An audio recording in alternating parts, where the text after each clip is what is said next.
Après une matinée à mendier sous la fine pluie, c'est la pause déjeuner pour la petite Aïssata.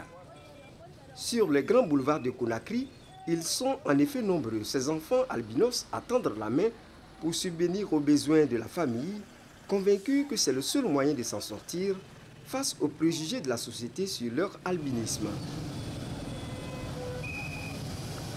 Mohamed Bangoura, lui également, a connu ces actes d'exclusion.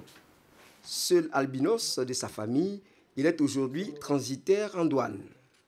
Malgré le soutien et la protection de sa famille, il n'a cependant pas échappé au rejet de la société, avec même des propositions d'achat de certaines parties de son corps. Au début, ça n'a pas été facile quand j'étais bébé ou enfant comme ça.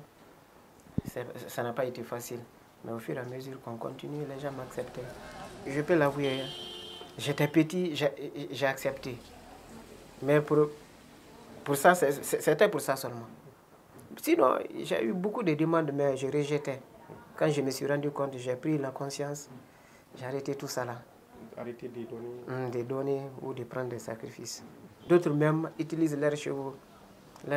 Parce que si on leur demande d'envoyer les cheveux des blancs là, c'est chez les albinos qui vont.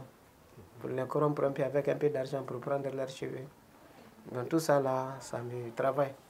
À la Fondation pour le secours et l'intégration sociale des albinos, l'on soutient que la situation de ces derniers est relativement acceptable, contrairement à certains pays d'Afrique de l'Est. Ici, les assassinats d'albinos pour rituel n'existent pratiquement pas.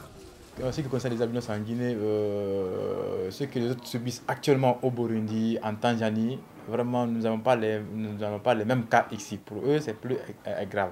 Mais cela ne suffit pas qu'on les empêche. Parce qu'en Guinée, la ségrégation et la discrimination n'est pas tellement si grande pour le moment d'abord.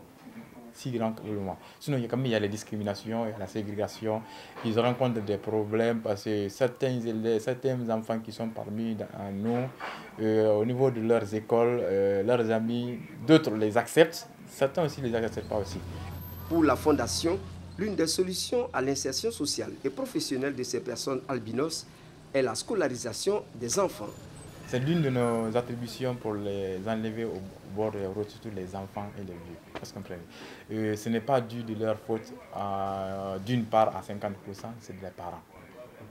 Parce que vraiment, on a ancré dans... C'est ancré même, c'est pas on est ancré, mais c'est ancré dans la tête de certains parents des albinos que quand tu as un enfant albinos, d'abord que c'est un diable. On le diabolise. Deuxièmement, on dit que on peut le sacrifier, que c'est un sacrifice. Troisièmement, qu'il donne du bonheur, donc c'est-à-dire on lui fait même d'une marchandise. Il y a même une jeune fille à Mandala que sa mère même lui donne, c'est-à-dire fait comme ça un objet je sais pas, de matérialisme comme ça.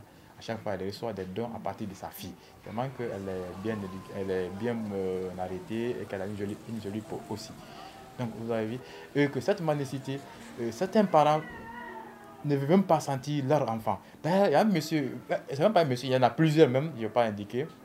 Quand leur femme donne naissance à un albinos, automatiquement, ils chassent soit leur femme ou soit leur enfant là, cette famille. On a eu des cas multiples, des 50 tonnes même de cas qu'on a même essayé de résoudre ces problèmes-là au nom de la Fondation. Il y a même un autre conseiller juridique qui est là, M. Sow. Et il y a eu le même problème avec son papa. Il voulait se marier, son papa ne lui a pas soutenu. Il a fallu le soutien financier de la Fondation qu'il a pu faire son mariage parce qu'il n'était pas vraiment considéré par ses copines de sa maman dans le foyer. Donc on a tellement ces problèmes. En tout cas, notre lutte, c'est vraiment de faire quitter ceux qui doivent aller, ceux qui veulent aller à l'école, et ceux qui ont appris des métiers, vraiment on essaye de les insérer.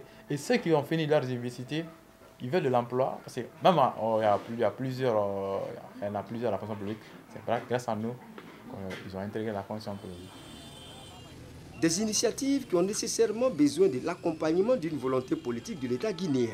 En commémorant le 13 juin 2015, la toute première journée internationale de sensibilisation à l'albinisme, décidée par le Conseil des droits de l'homme des Nations Unies, les autorités de Conakry souhaitent ainsi attirer l'attention de l'opinion guinéenne sur les graves violations des droits humains dont font l'objet les albinos.